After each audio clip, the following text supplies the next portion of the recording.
दोस्तों नमस्कार। उम्मीद कर रहा हूं आप सब लोग अच्छे होंगे। तो centre of mass, centre of gravity and centroid chapter का आज हमारा सेकंड एपिसोड है।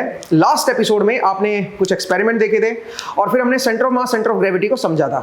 हमने देखा था कि अगर मास डिस्ट्रीब्यूशन है तो उस केस में हम इंटीग्रेशन का सहारा लेते हैं, और अगर मास लोकलाइज्ड है, अगर एक जगह पे सारा मास डिस्क्रीट पोजीशन पे रखा हुआ है, ठीक है, तो जिसको हम पॉइंट मास भी बोलते हैं कि एक जगह पे एक पॉइंट पे आपने सारा मास को लोकलाइज कर दिया है, तो उस केस में हम समेशन का इस्तेमाल करते हैं centre of gravity and centre of mass calculate करने में।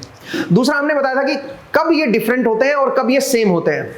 हमने शुरुआत सेंटर ऑफ ग्रेविटी पॉइंट से की थी। जरा देखिए, मैं आपको याद दिलाता हूं।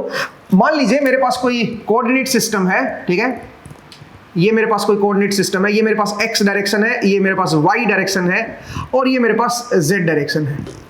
अब तीन डायमेंशन मैंने ले लिए।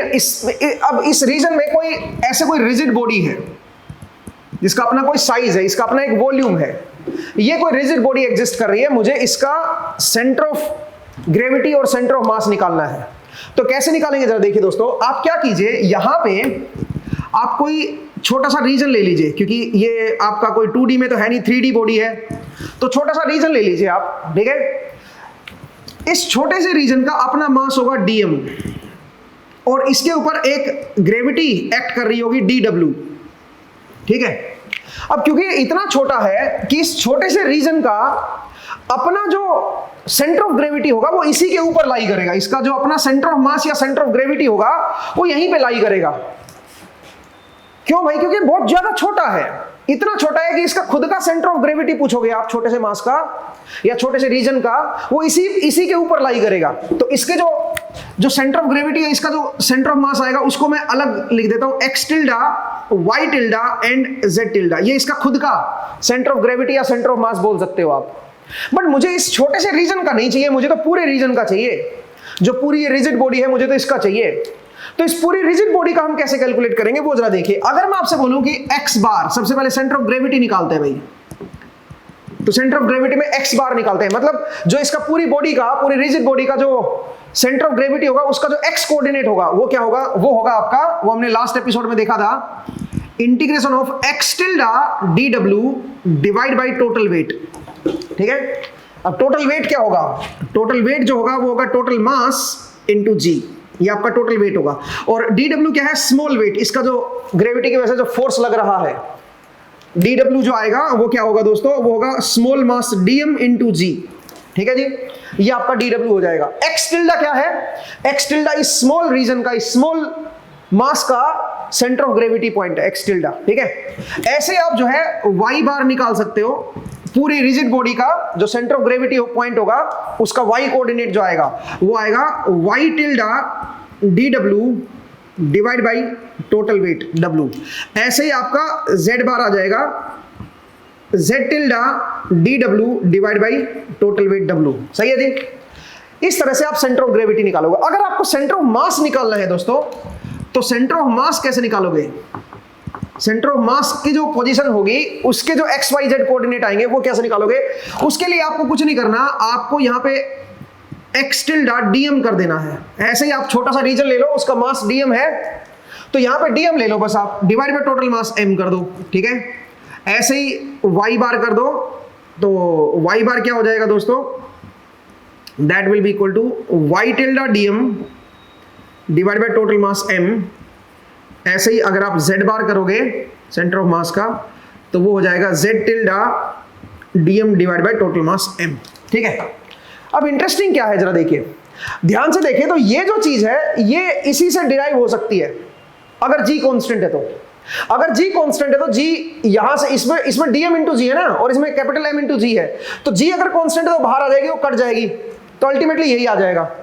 इसका मतलब है ये चीज और ये चीज बराबर होगा, सेम ही आएगा अगर मेरा g क्या आ जाए? कांस्टेंट आ जाए। तो g अगर मेरा कांस्टेंट है तो ये और ये दोनों बराबर ही होंगे। बट जरा सोचिए, अगर g मेरा कांस्टेंट ना हुआ, अलग अलग पोजीशन पे अलग अलग g है, तो उस केस में आप यहां से g बाहर नहीं ले सकते हो और इसके साथ काट नहीं सकते हो आप, ठीक है। उस केस में दिक्कत हो जाएगी दोस्तों। और उस केस में ऊपर भी इंटीग्रेशन आएगा, नीचे भी इंटीग्रेशन आएगा। टोटल वेट अगर आपको निकालना होगा तो टोटल वेट क्या निकलेगा बताओ? वो आपका निकलेगा dm small mass into g। g जो है ये function of X Y Z है दोस्तों, ठीक है, और उसको इंटीग्रेट करके फिर आपको क्या करना पड़ेगा, टोटल वेट निकालना पड़ेगा, वो यहां पे नीचे लिखना पड़ेगा। जी को आप बाहर नहीं निकाल सकते हो, ना ऊपर से ना नीचे से, और कैंसिल नहीं कर सकते। तो उस केस में क्या होगा दोस्तों, centre of mass, centre of gravity जो है वो अलग अलग जगह पे, आपका अलग अलग जगह पे होगा। लेकिन प्रैक्टिकल सिचुएशन में अगर हम देखें, रियल वर्ल्ड में अगर हम देखें, क्योंकि हम जनरली अर्थ की बात करते हैं, तो अर्थ पे हमारा जी हर जगह पे क्या रहता है, कांस्टेंट। तो कांस्टेंट है तो आप ये कह सकते हो कि सेंटर ऑफ मास और सेंटर ऑफ ग्रेविटी जो है वो आपके सेम आएंगे, सेम जगह पे होंगे, ठीक है। जी की वैल्यू कांस्टेंट रहती है यहाँ पे। तो ये हमने देखा था। अब मैं याद दिलाता हूं आपको एक्सपेरिमेंट नंबर 1 जो कि लास्ट लेक्चर में आपने देखा था। अब उसी को जरा एक बार रिविजिट करते हैं और उसको जरा समझने की कोशिश करते हैं, ठीक है। तो जरा देखिए एक्सपेरिमेंट नंबर 1 में क्या सिचुएशन थी, उसको जरा एक बार चेक करते हैं और उसमें जो हमने हैपनिंग देखी वो क्यों हुई उसको डिस्कस करते हैं। एक्सपेरिमेंट नंबर 1 में हमारे पास एक रोटेटिंग डिस्क थी और ये उसकी एक्सिस ऑफ रोटेशन थी। मैं आपको टॉप व्यू दिखा रहा हूं, ये इसकी एक्सिस ऑफ रोटेशन थी। हमने क्या किया, हमने 3 मासेस को लिया और तीनों मास लोकलाइज थे, डिस्ट्रीब्यूशन नहीं लिया मास का। हमने 3 इंडिविजुअल मासेस लिए और मैं उनको ऐसे दिखा रहा हूं, एक यहां पे, एक यहां पे और एक यहां पे, ठीक है। इस तरह से हमने 3 मास को लिया और हमने क्या किया, हमने देखा कि इस ट्रायंगल का जो सेंटर है, जिसको हम कह सकते हैं सेंट्रोइड ऑफ द ट्रायंगल, जो ट्रायंगल का जो सेंटर है, अच्छा ये 200 ग्राम का था, इसको 0.2 किलोग्राम लिख लेता हूं भाई मैं, 0.2 किलोग्राम, ये था 0.1 किलोग्राम और ये था आपका 0.05 किलोग्राम, ये था भाई। और बीच में जो गैप था वो ऑलमोस्ट 20 सेंटीमीटर का था, 20 सेंटीमीटर का गैप था, ठीक है। तो अगर आप इसको मीटर में लिखोगे तो 0.2 मीटर लिख लीजिए, 0.2 मीटर का जो है इसमें गैप था। अब जरा देखिए हमने क्या देखा, सबसे पहले केस में हमने देखा कि जो इस डिस्क का जो एक्सिस ऑफ रोटेशन है वो बिल्कुल सेंटर पे है यहां पे, और इस ट्रायंगल का जो सेंट्रोइड है, ट्रायंगल के सेंटर को सेंट्रोइड ही बोल देते हैं, जो सेंट्रोइड है वो भी हमने यहीं पे रख दिया। मतलब इनकी पोजीशन हमने ऐसे रखी कि इस जो ट्रायंगल बन रहा है इससे, उसका जो सेंट्रोइड है वो भी उसकी एक्सिस ऑफ रोटेशन पे ही लाई कर रहा है। तो इस केस में जब हमने इसको रोटेट किया तो ऑलमोस्ट आई थिंक 82 आरपीएम के अराउंड हमने देखा था कि भाई ये एक तरफ स्लाइड हो गए थे। आप इस एक्सपेरिमेंट को दोबारा भी देख सकते हो, स्क्रीन पे आपने देखा भी है ये, ठीक है। तो इसको दोबारा देख लीजिए, 82 पॉइंट समथिंग आरपीएम पे आपका ये एक तरफ स्लाइड हो गया था। लेकिन दूसरे केस में हमने थोड़ी चालाकी की। दूसरे केस में हमने क्या किया, हमने इसका जो ट्रायंगल का जो सेंट्रोइड है और जो डिस्क का जो एक्सिस ऑफ रोटेशन है, उन दोनों को एक जगह नहीं रखा। फिर हमने दूसरे केस में हमने थोड़ा सा जानबूझ के थोड़े अलग पोजीशन पे रखी, और वो अलग पोजीशन हमने पहले से ही कैलकुलेट कर रखी थी। इवन मैंने जब एक्सपेरिमेंट किया तो मेरे दिमाग में वो पहले से ही वो पोजीशन थी। वो कौन सी पोजीशन थी? दूसरे केस में हमने थोड़ी अलग तरह से चीजों को देखा। कैसे, जरा देखिए, मैं बताता हूं कैसे। पहले केस को ही डिस्कस करते हैं। पहले केस में जरा इसका सेंटर ऑफ मास निकालते हैं। हमने देखा कि 3 मास है यहां पे। अगर इन तीनों मासेस को मुझे किसी जगह पे लोकलाइज करना हो, सोचिए कहां पे लोकलाइज कर सकता हूं मैं? उस पॉइंट को हम क्या बोलते हैं? Centre of mass. तो अगर मैं इसका सेंटर ऑफ मास निकाल लूं तो इन तीनों मासेस का टोटल जो मास आएगा, जिनको सम अगर मैं करता हूं, सम करूंगा तो 0.35 किलोग्राम बन जाएगा। उस 0.35 किलोग्राम को मैं एक जगह पे लोकलाइज कर सकता हूं, और वो जो जगह होगी वो होगी इसका सेंटर ऑफ मास। तो क्या मैं इसका सेंटर ऑफ मास निकाल सकता हूं? बिल्कुल निकाल सकता हूं। उसके लिए मुझे कोऑर्डिनेट सिस्टम डिफाइन करने पड़ेंगे। तो चलिए मैं जरा इसके कोऑर्डिनेट सिस्टम को डिफाइन कर लेता हूं। जरा देखिए, इसका अगर मैं कोऑर्डिनेट सिस्टम को डिफाइन करूं तो मैं कह सकता हूं कि ये मेरी एक्स एक्सिस है मान लीजिए, और ये मेरी वाई एक्सिस है, ऐसे मान लेते हैं, ठीक है। ये मेरी एक्स एक्सिस है, ये मेरी वाई एक्सिस है, ठीक है जी। अब जरा देखिए, अब अगर मैं इसकी बात करूं तो ये कहां पे है? ये 20 सेंटीमीटर था ना, तो 10 सेंटीमीटर पे है ये, तो 0.1,0, और ये कहां पे है? ये -0.1,0, और ये कहां पे है? ये आपका 20 सेंटीमीटर ये था, और ये इक्विलैटरल ट्रायंगल है भाई, ये 60 डिग्री एंगल होगा यहाँ पे, ठीक है। तो इसका अगर 0.2 साइन 60 कर देंगे तो ये हाइट आ जाएगी। तो ये हाइट कितनी बनेगी? 0.2 साइन 60, तो ये बन जाएगा 0.1√3, या आप कह सकते हो √3/10। √3/10 तो y कोऑर्डिनेट है, x कोऑर्डिनेट इसका 0 है भाई, ठीक है। x कोऑर्डिनेट 0 है और ये है √3/10, ये इसका y कोऑर्डिनेट है। y कोऑर्डिनेट कैसे निकाला है मैंने, 0.2 sin 60 कर दिया, 60 डिग्री एंगल है ना, तो 0.2 sin 60 होता है √3/2, तो 0.1 √3, 0.1 को 1/10 लिख दिया मैंने, ठीक है। तो ये इस पॉइंट के कोऑर्डिनेट आ गए भैया। अब मुझे क्या करना है, मुझे सेंटर ऑफ मास का x एंड y कोऑर्डिनेट निकालना है। तो जरा देखिए x बार अगर मैं निकालूंगा तो यहां पे मुझे समेशन का इस्तेमाल करना पड़ेगा दोस्तों। क्यों? क्योंकि यहां पे आपका मास का डिस्ट्रीब्यूशन नहीं है, डिस्क्रीट पोजीशन पे मासेस रखे गए हैं। इनको आप पॉइंट मास की तरह ट्रीट कर सकते हो, पार्टिकल की तरह ट्रीट कर सकते हो, और उनका अपना एक मास है। तो यहां पे अगर मैं x बार निकालूंगा तो क्या बनेगा, वो बनेगा m1, इसको मैं m1 बोल देता हूं, m1 इंटू x1, तो 0.2 का खुद का जो सेंटर ऑफ मास है वो यहीं पे है, 0 पे ही है, x कोऑर्डिनेट 0 है इसका, प्लस 0.1 इंटू माइनस 0.1, ठीक है जी, m2 into x2 plus m3 0.05 into x3 0.1 divide by total mass. Total mass कितना है 0.35। मैं चाहूंगा कैलकुलेटर, अच्छा कैलकुलेटर है मेरे पास, ठीक है। हाँ जरा देखिए दोस्तों, तो ये क्या बन गया, जरा देखिए, ये कैंसिल आउट हो गया। यहां पे 0.1 मैं कॉमन ले लेता हूं, 0.1 मैंने कॉमन ले लिया। अब अंदर क्या है, अंदर है माइनस 0.1 प्लस 0.05, एक बार जरा देख लीजिए, एंड डिवाइड बाई 0.35। तो x कोऑर्डिनेट आ गया मेरे पास सेंटर ऑफ मास का। x कोऑर्डिनेट कहां पे आएगा जरा देखते हैं इसका। अगर मैं x कोऑर्डिनेट निकालूंगा तो x कोऑर्डिनेट कहां पे आएगा, वो आएगा माइनस 0.1 प्लस 0.05, ठीक है। इसकी जो वैल्यू आई है इंटू 0.1 कर दो, एंड इसको डिवाइड कर देता हूं 0.35 से। तो ये जो वैल्यू आ रही है दोस्तों, ये है माइनस 0.014, ठीक है। ये x कोऑर्डिनेट आ गया मेरे पास 143, ऑलमोस्ट इतना आया है, 0.0143। एक बार चेक कर लो भाई, कोई मिस्टेक ना हो जाए मुझसे, क्योंकि मैं गलतियां करता रहता हूं, ठीक है। तो 0.1 ये है, माइनस 0.1 प्लस 0.05, ठीक है, डिवाइड बाई 0.35। तो इसकी वैल्यू जो निकल के आ रही है वो ठीक ही है भाई, ठीक है। ये मेरे पास x कोऑर्डिनेट आ गया।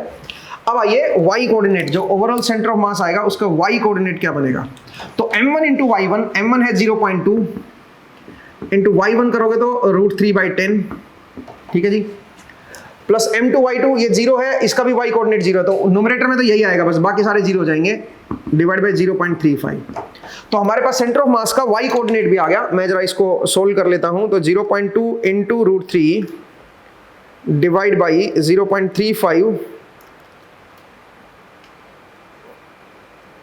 0.35, ओके। तो ये वैल्यू जो निकल के आ रही है दोस्तों, ये है 0.0989। तो आप इसको रफली लिख सकते हो 0.10।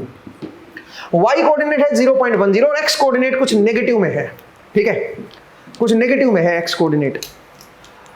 इसका मतलब ये हुआ कि अगर मैं दिखाऊं सेंटर ऑफ मास को, तो x में कुछ नेगेटिव है, ये 0.1 है, ये 0.05 हो गया, देखो ना, ये माइनस 0.1 है तो ये माइनस 0.05 हो गया, ये हो गया माइनस 0.025, और उसका भी फर्दर आप आ जाओ आगे, यहाँ पे x कोऑर्डिनेट इस जगह पे है, एंड y कोऑर्डिनेट जो है वो 0.1 पे है। तो y कोऑर्डिनेट समवेयर सम 0.1, मतलब यहाँ पे, तो रफली यहाँ पे इसका जो है सेंटर ऑफ मास लाई कर रहा है, ठीक है।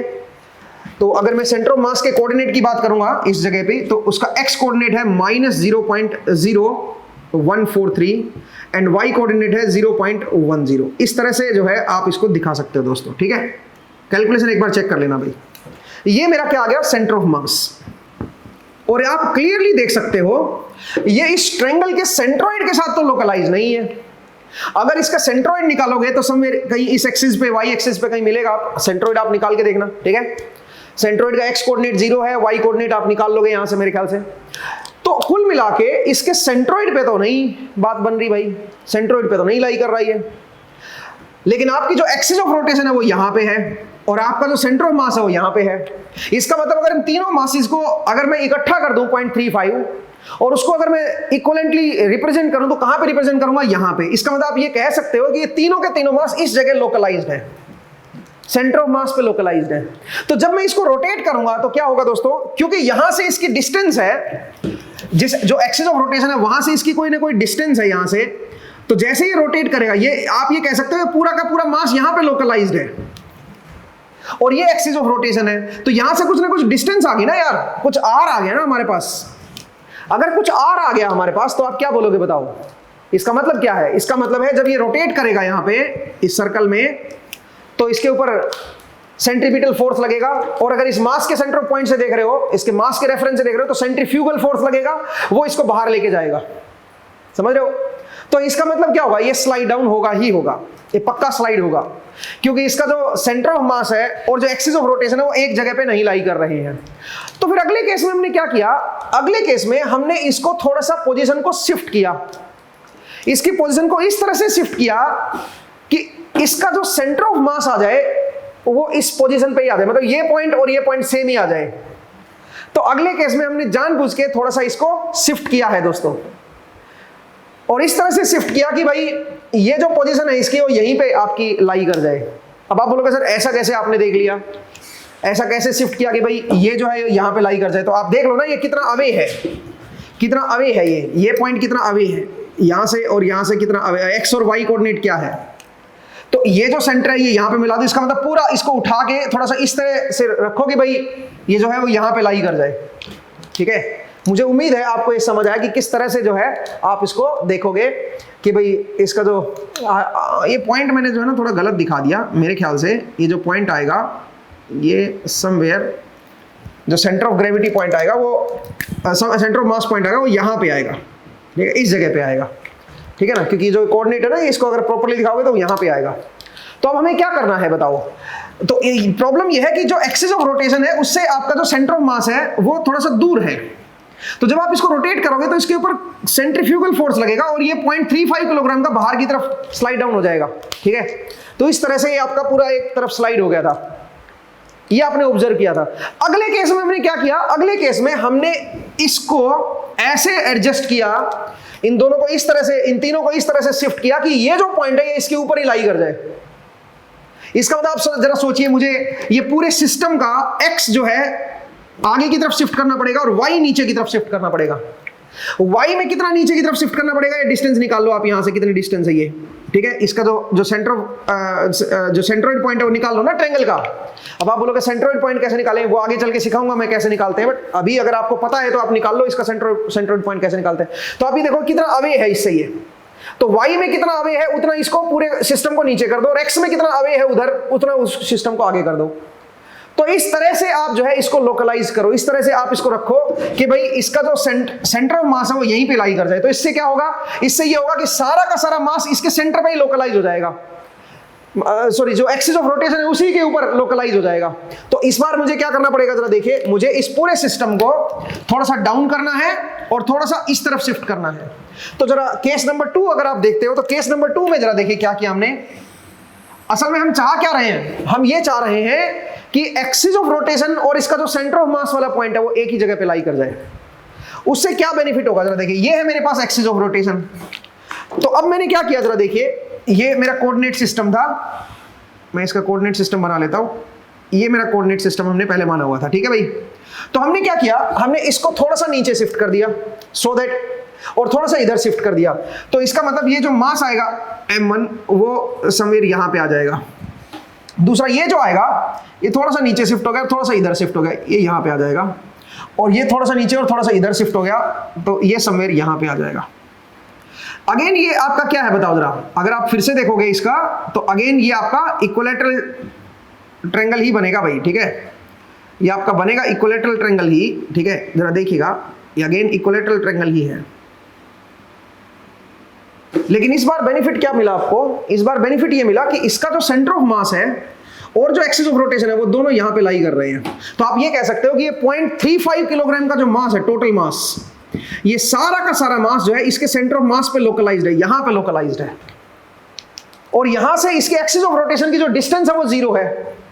तो जब ये रोटेट करेगा तो इसके ऊपर जो सेंट्रीफ्यूगल फोर्स है वो नहीं लगेगा। ठीक है, मुझे उम्मीद है आपको ये पहला एक्सपेरिमेंट जो है समझ आया, और इसमें आप देखिए कि क्यों हम सेंटर ऑफ मास को पढ़ते हैं, क्यों वो जरूरी है।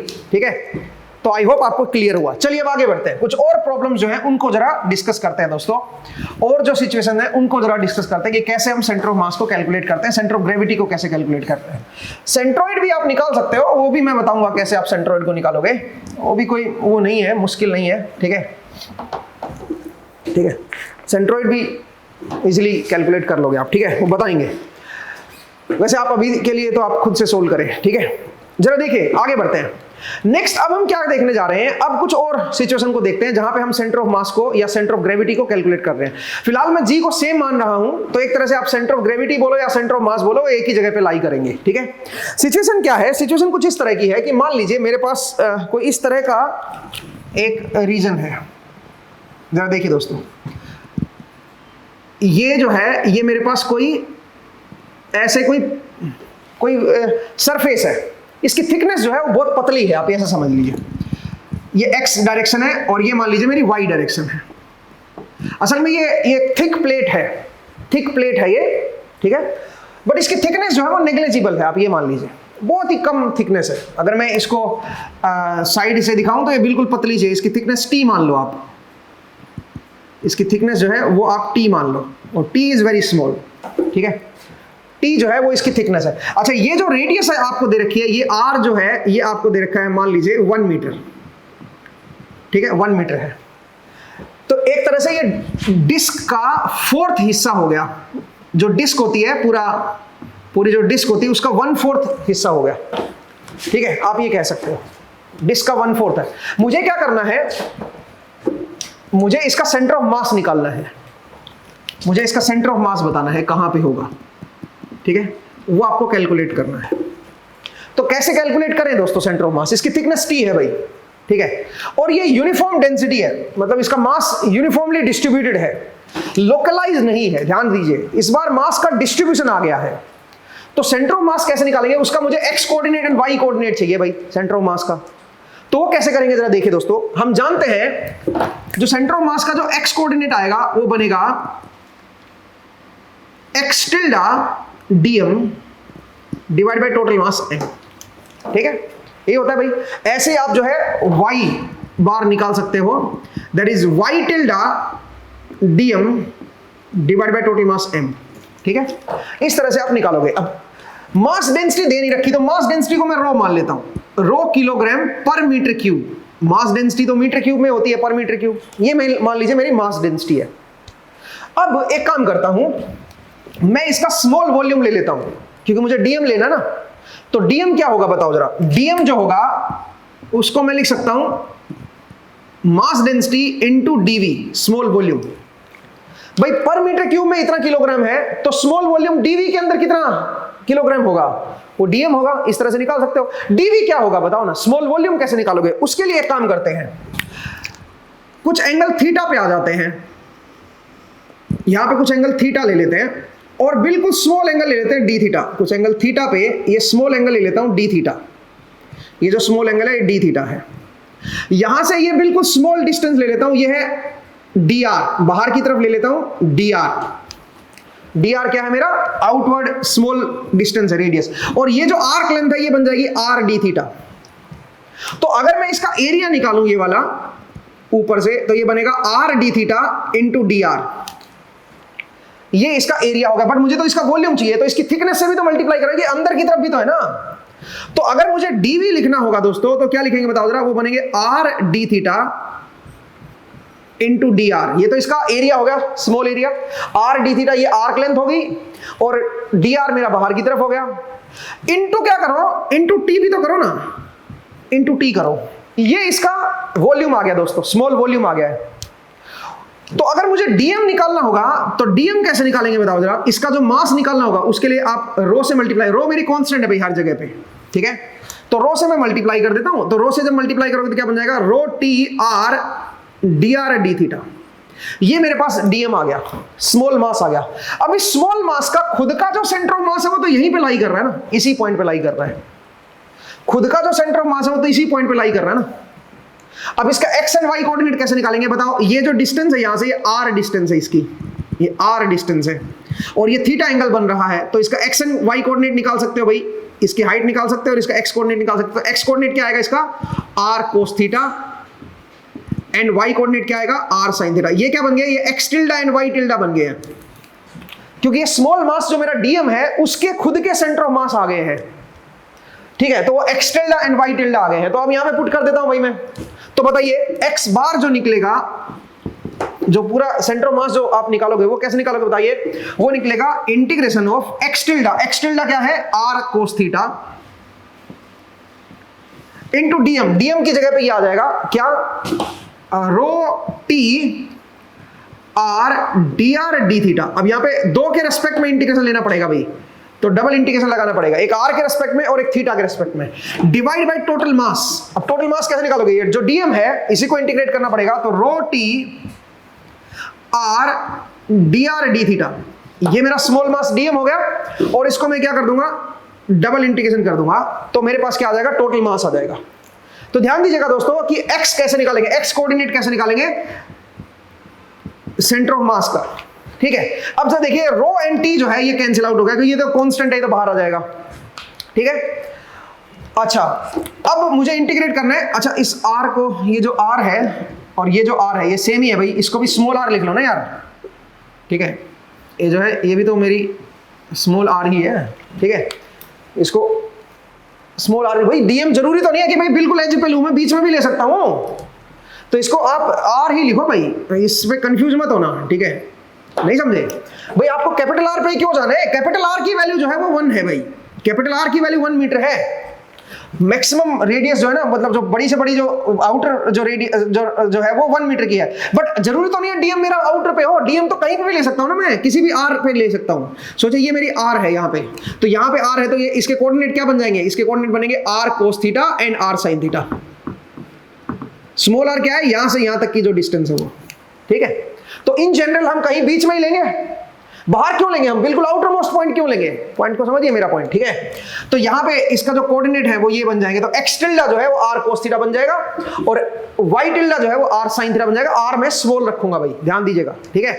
और इसका जो स्मॉल एरिया बनेगा वो क्या बनेगा, स्मॉल एरिया जो आएगा बाहर की तरफ डी आर है और इस तरफ क्या है, आर डी थीटा, ठीक है। तो बिल्कुल आउटर पे क्यों ले रहे हो आप, अंदर कहीं पे भी ले सकते हो ना, जनरल पॉइंट पे, ठीक है।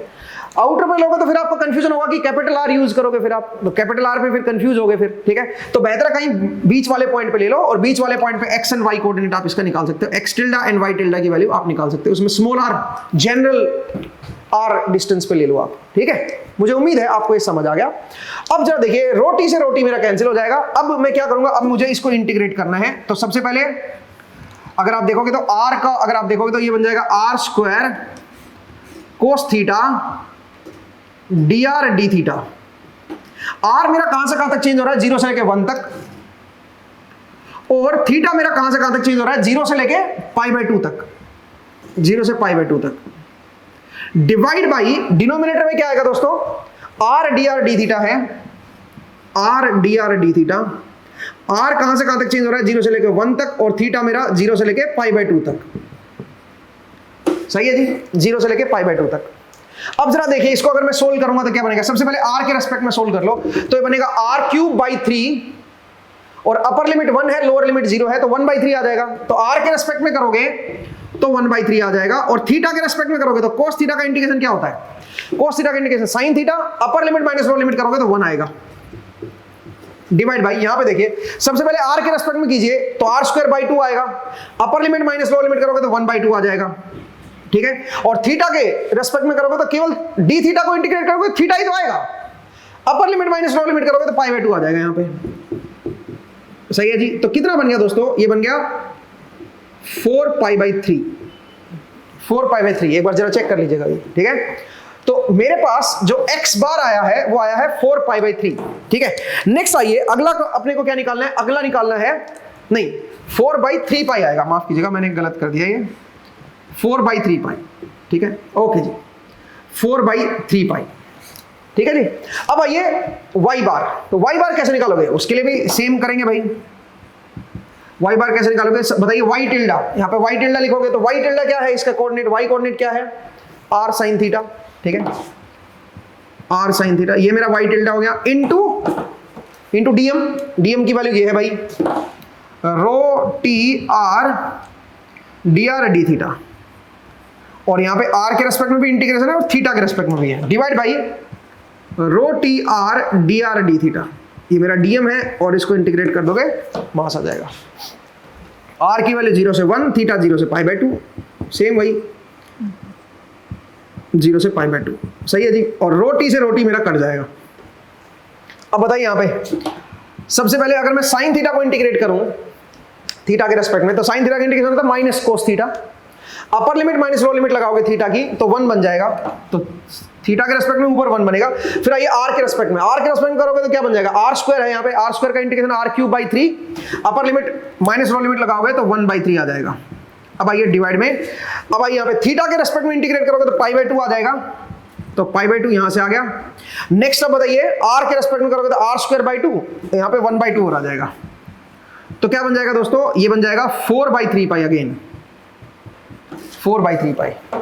इसका मतलब इसका जो सेंटर ऑफ मास लाई करेगा वो कहां पे लाई करेगा बताओ, एक्स कोऑर्डिनेट 4 बाई 3 पाई होगा एंड वाई कोऑर्डिनेट भी 4 बाई 3 पाई ही होगा, ठीक है। तो बड़ा आसान था भाई, इस तरह से आप सेंटर ऑफ मास इसका कैलकुलेट कर सकते हो।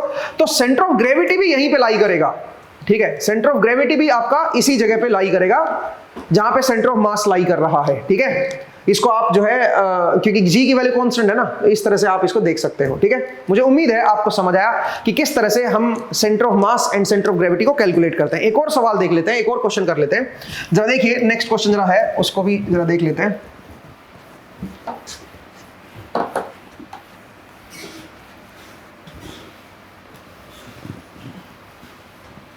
देखिएगा दोस्तों, नेक्स्ट क्वेश्चन जरा करते हैं। नेक्स्ट क्वेश्चन क्या है सुनिए, सोचिए अगर मैं एक इस तरह का डिस्क ले लूं जिस डिस्क में ये इसका डिस्क का सेंटर है और यहां से ये वाला हिस्सा जो है डिस्क का ये मैंने गायब कर दिया है, ठीक है। तो इस डिस्क की जो रेडियस है वो r है, ये जो रेडियस है ये r है मान लीजिए, ठीक है। और ये हिस्सा गायब कर रखा है, ये हॉलो है, यहां से खाली है। डिस्क की अपनी कोई थिकनेस भी है, ठीक है। आपको बताना है इसका सेंटर ऑफ मास कहां पे लाई करेगा, और g की वैल्यू मैं कांस्टेंट लेके चल रहा हूं, तो centre of mass and centre of gravity जो है वो एक ही जगह पे लाई करेगी, ठीक है। मुद्दा यह है कि मुझे बताना है कि सेंटर ऑफ मास कहां लाई करेगा। अब जरा देखिए, सोल्व करने से पहले ये समझिए कि ये जो डिस्क है, जो भी ये कटा हुआ हिस्सा है, ये वाला जो हिस्सा है, ये हिस्सा हमारे पास है, बस यहां पे खाली है ये, ठीक है। इसकी अगर आप देखोगे तो इसकी जो रेडियस आएगी वो r/2 आ जाएगी, ठीक है ना। ये हिस्सा जो है खाली पड़ा है भाई। तो अगर आप ध्यान से देखें तो ये अगर मैं x एक्सिस मान लूं और इसको अगर मैं y एक्सिस मान लूं, तो आप ये कह सकते हैं जो डिस्क है ये सिमेट्रिक है अबाउट x एक्सिस। अगर x एक्सिस के इस तरफ वाले डिस्क देखोगे और इस तरफ वाले डिस्क देखोगे तो दोनों क्या है, सिमेट्रिक है। इसका मतलब ये हुआ कि जो इसका सेंटर ऑफ मास लाई करेगा वो x एक्सिस पे ही लाई करेगा, क्योंकि y में तो सिमेट्रिक है, जितना ऊपर की तरफ मास है उतना ही नीचे की तरफ मास है। तो एक तरह से जो सेंटर ऑफ मास लाई करेगा वो ऊपर और नीचे तो बराबर ही हो गए ना। इसका मतलब ना ऊपर शिफ्ट हुआ ना नीचे शिफ्ट हुआ। प्रॉब्लम क्या हुई है, प्रॉब्लम ये हुई है x में आपका मास ज्यादा है, y में मास कम है, तो इसका मतलब सेंटर ऑफ मास जिधर ज्यादा मास है उस तरफ शिफ्ट हो जाएगा। तो इसका मतलब है सेंटर ऑफ मास पहले जब ये पूरी की पूरी डिस्क थी तो यहां पे लाई कर रहा था, जब आपने इधर का मास निकाला है, इधर का मास इधर वाले हिस्से को निकाल दिया, तो जितना y में निकला है मास उतना ही माइनस y में निकला है। इसका मतलब सेंटर ऑफ मास y में तो शिफ्ट नहीं हुआ है, किधर शिफ्ट हुआ है, जिधर ज्यादा मास है, x की तरफ ज्यादा मास हो गया। तो इसका मतलब x एक्सिस पे सेंटर ऑफ मास शिफ्ट होगा इस तरफ। तो इसका मतलब सेंटर ऑफ मास समवेयर कहीं इस तरफ शिफ्ट हुआ होगा, मुझे नहीं पता कहां पे है, वो मुझे निकालना है, ठीक है। समवेयर इधर कहीं आएगा, मुझे ये तो पता चलेगा कि सेंटर ऑफ मास का जो y कोऑर्डिनेट आएगा वो 0 आएगा, ठीक है। आप सिमेट्री की हेल्प से आप ये बता सकते हो। अब मुद्दा ये है कि निकाले कैसे, सेंटर ऑफ मास की पोजीशन को निकाले कैसे। उसको निकालने के 2-3 तरीके हैं दोस्तों। एक तरीका तो ये है कि आप एक काम कीजिए, पहले जो है ये ले लो, आप ये डिस्क ले लो, ठीक है। इस डिस्क का रेडियस r है और हमें पता है कि इसका सेंटर ऑफ मास कहां लाई करेगा, इसका सेंटर ऑफ मास यहां पे लाई करेगा, ये तो अपने को पता है, इस डिस्क का जो सेंटर ऑफ मास है वो यहां पे लाई करेगा, ये अपने को पहले से ही पता है, ठीक है। अब मैं काम करता हूं, एक और छोटी डिस्क ले लेता हूं जिसकी रेडियस r/2 है, ठीक है, जो यहां पे आपकी आनी चाहिए थी, ठीक है ना। तो खैर इसकी रेडियस जो है वो r/2 है, इसका सेंटर ऑफ मास यहां पे लाई करेगा भाई, ठीक है। तो अगर मैं आपसे ये बोलूं, अच्छा एक और डिस्क ले लेते हैं, एक और डिस्क कौन सी लेनी है, वो ये ले लेते हैं जिसमें जो मास है वो केवल कहां पे है बताइए। देखो मल्टीपल तरीके हैं इसके, दोनों तीनों तरीके से सोल्व करेंगे। एक डिस्क मैंने ये ले ली, ठीक है, जिसमें केवल मास इस रीजन में है, ये वाला जो रीजन है इसी के अंदर मास है भाई, ये अंदर से यहां से मैंने खाली कर रखा है इसको। एक मैंने ये डिस्क ले ली, ध्यान दीजिएगा भाई, बहुत प्यारा है, मतलब आप सिंपल बेसिक तरीके से सोल्व कर सकते हो। इसका जो सेंटर ऑफ मास है वो समवेयर यहां पे कहीं है, मुझे इसका x कोऑर्डिनेट x बार ले लेता हूं और y कोऑर्डिनेट में 0 ले लेता हूं। अच्छा ये जो है इसका जो सेंटर ऑफ मास है, अगर मैं ओरिजिन को यहां पे ले लूं, जरा देखिए,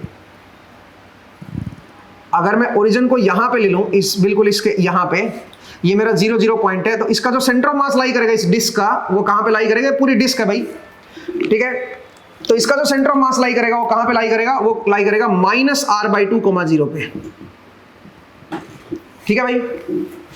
और इसका कहां पे लाई करेगा, इसका लाई करेगा 0 0 पे, इसकी रेडियस r है। अब एक काम करते हैं, मैं मास डेंसिटी को रो ले लेता हूं, कि मास डेंसिटी जो है वो रो किलोग्राम पर मीटर क्यूब है, ध्यान दीजिएगा भाई, पर मीटर क्यूब है, ये इसकी मास डेंसिटी है।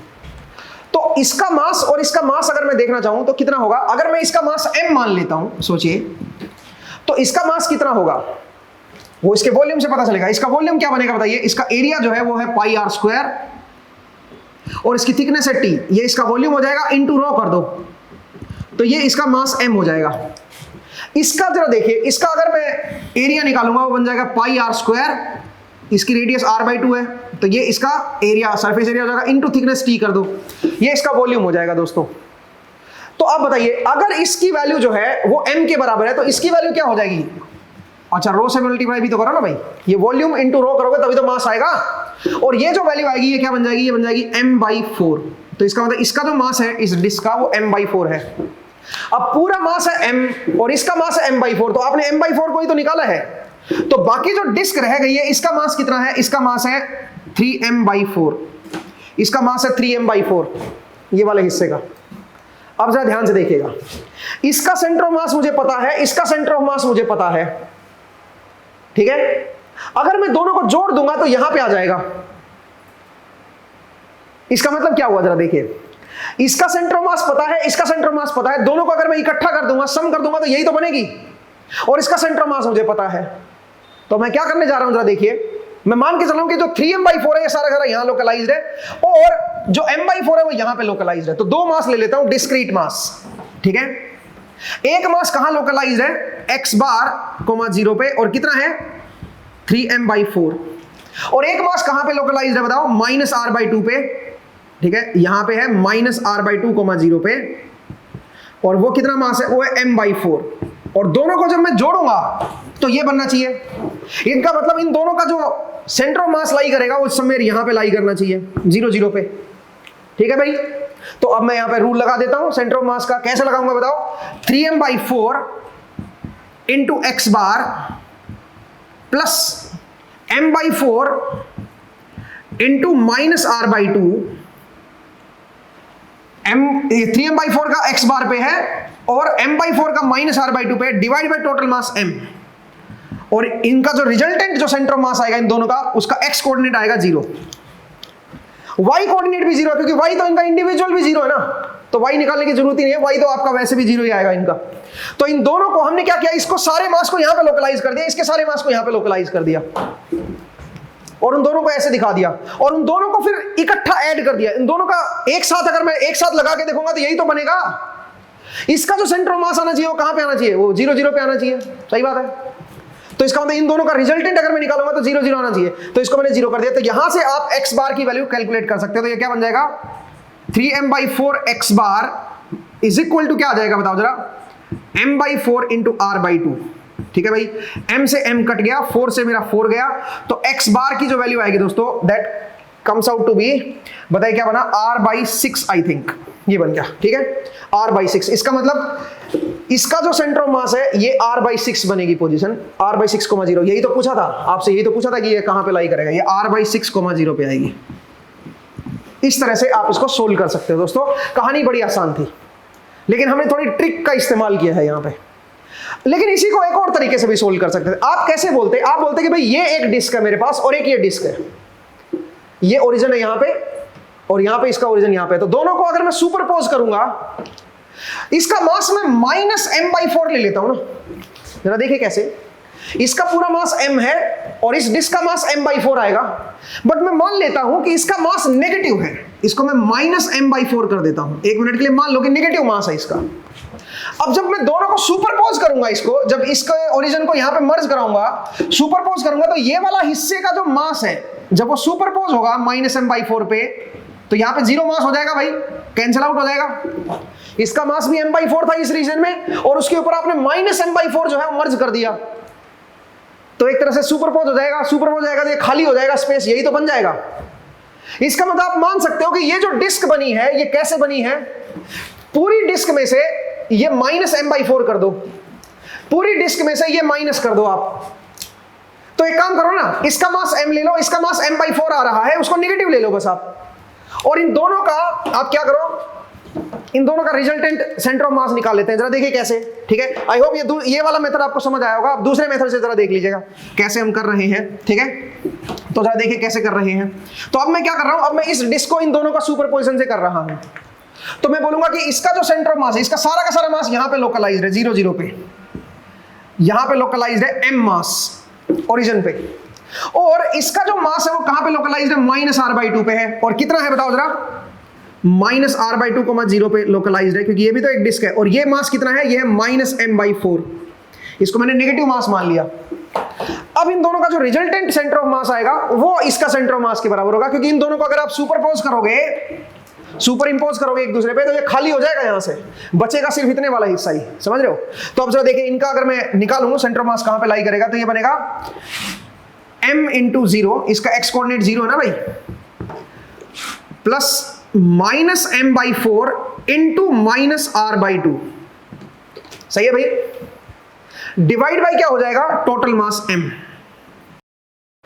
तो यहां पे दोस्तों हमने जो नीचे डिनोमिनेटर में जो लिखा है वहां पे 3m/4 आएगा। क्यों 3m/4 आएगा, क्योंकि एक का मास है m और एक का मास है -m/4, तो इट शुड बी 3m/4, और जब आप कैंसिल करोगे तो क्या आ जाएगा, x बार की जो वैल्यू आएगी वो r/6 आ जाएगी, और y बार तो पहले ही 0 है, इसका मतलब अगेन जो आंसर आएगा वो सेम आएगा, ठीक है। तो मुझे उम्मीद है कि आपको ये जो कंसेप्ट है ये समझ आया, ये क्वेश्चन जो है ये क्लियर हुआ। तो नेक्स्ट एपिसोड में फिर से आपसे मुलाकात होगी, कुछ नए क्वेश्चंस को देखेंगे और कुछ अलग तरह के जो प्रॉब्लम्स हैं उनको टैकल करेंगे, ठीक है। तो आज के लिए इतना ही करते हैं दोस्तों, नेक्स्ट क्लास में फिर से मिलते हैं। अपना ख्याल रखिए, पढ़ते रहिए, मुस्कुराते रहिए, नेक्स्ट टाइम मिलेंगे, थैंक यू।